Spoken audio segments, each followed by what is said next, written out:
Kung dunay solusyon, dapat dunay aksyon.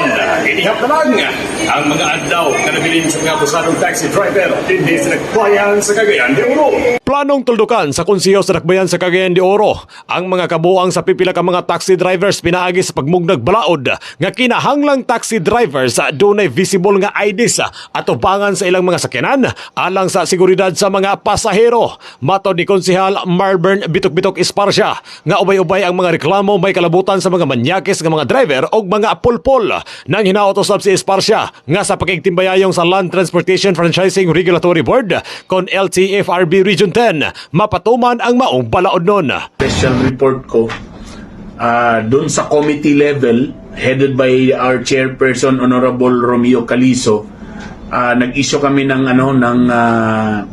committee resolution number 05-2024 na talagang to encourage the LTFRB na talagang maglagay ng malaking ID sa taxi na talagang visible na pwede kang mag-picture if ever meron kang reklamo or like kunwari babastusin ka ng taxi driver. Si Councilor Marburn Bitok-Bitok Esparcia.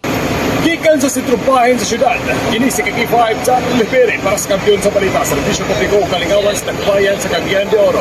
89.3 Kiki 5 News FM.